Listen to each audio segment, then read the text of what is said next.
Hey folks, Aaron here. Welcome back to my anime review. Today we're looking at Food Wars Season 3, Arc 2, Episode 3. Yeah, because this, I found out finally, I'm now 100% sure. So this is technically Season 3, but it's the second arc, of Season 3. So some people consider it Season 4. I'm just going to go off of what Crunchyroll has it as, where it has it as the second arc of Season 3. Because I think that'd be confusing otherwise. But the title and everything probably will stay the same as it is right now. It's just going to have me putting the episode 3 there. I'm not going to go off of Crunchyroll's numbers with it because that would be confusing and off-putting. Anyways, though, this week's episode was kind of a clone to last week's episode in terms of, once again, Souma and his group are forced to endure a challenge in the form of making an udon. But the problem is that all of their resources have been completely used up. So they have no noodles. They have no really anything to use for the most part.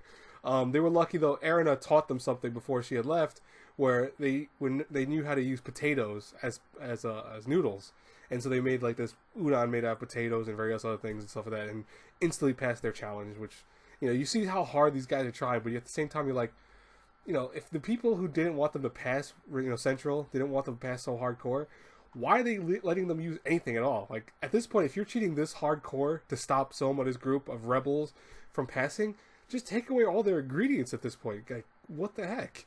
I was joking with my friends at this point, like that. It's almost like ironic that here you have, them making some solution out of something they were taught. It's a little corny in some form, to be honest with you. It's not that it's bad. I don't want to say it's a bad episode. It's a good episode nonetheless, but it's like I hope that we go to different realms. I don't want to see this every week being here we go once again. This is the same thing as last week and again and again and again, because I feel like that's repetitive.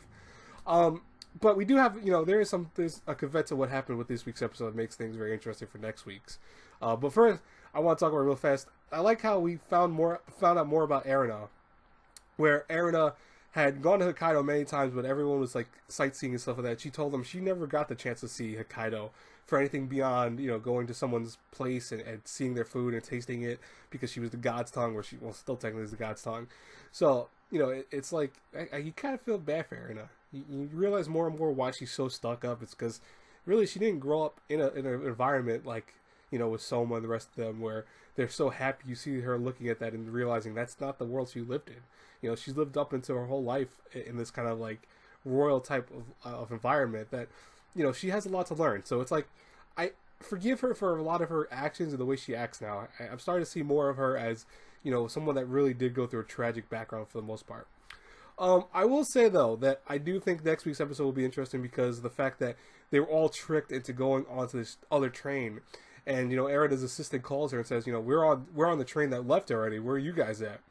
And lo and behold, they were tricked to go to another train that's going the opposite direction. So Souma, I think it's the blue hair girl's on there, and I believe, what's his face? The Aldini brother, one of them, the blonde hair one, and then Erina are on this train now, and are basically screwed because the train is going the complete opposite direction, and that's not good because for the most part it's going to take them a long time. Even if they switch back and forth, as the lady said, they probably won't get back. And I think it was Rinko said it, I believe. She said that they won't get back, or Rindo, I'm sorry. Rindo said they wouldn't get back until like the end of the testing stuff. That's how far they're going out of their way. So that's kind of messed up. I'm very curious how they're going to solve this one, because that seems like a problem that would be pretty tough to solve. And I'm curious how it's going to work into next week's episode. Anyways, what do you guys think about this week's episode? I'd love to hear from you, as always, in the comments below. I will talk to you all later. I'm going to go and probably just relax because I still feel kind of sick. I don't feel as bad as I did earlier today, but I still have that, like, woozy feeling and just kind of, like, mad feeling, and my sinuses are still jacked up. I can't breathe very well, I should say. So I do apologize. Also, my eyes keep switching. Like, my one left eye keeps twitching for some reason. It's weird.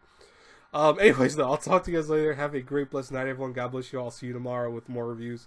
Bye-bye, everyone.